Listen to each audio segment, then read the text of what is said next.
Car fix and DIY guys. So now I will be teaching you how to repair a, what do you call this?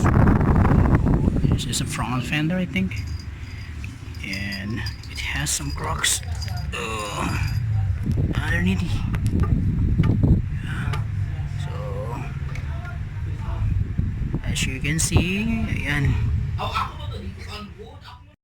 ano po, sa ilalim. So tinalian ko siya ng zip tie. So ang tanong kung paano ko siya nabutas. So I use a flat screw. So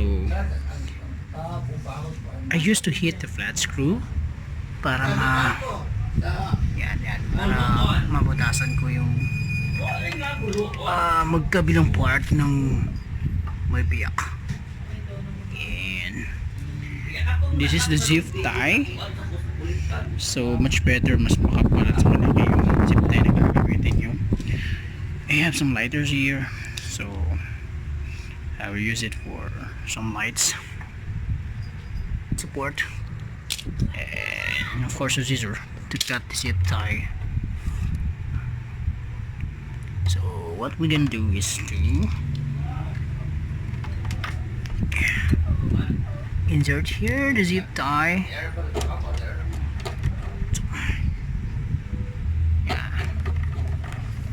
Then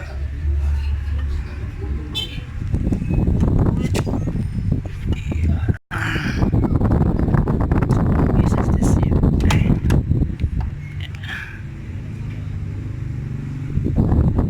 We will insert the zip tie on the other side.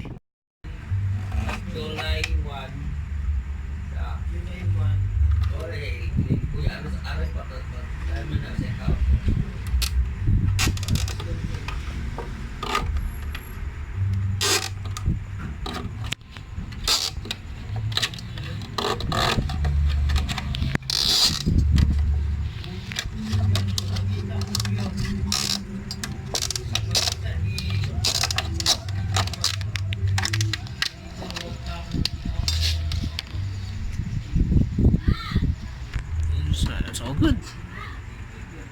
Now we will cut the zip tie.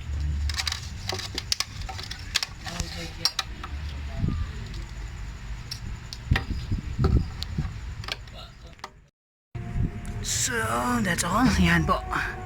We already got the zip ties. It's good to go.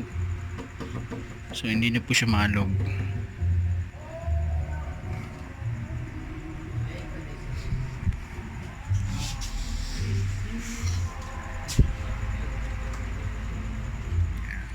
So thank you for watching.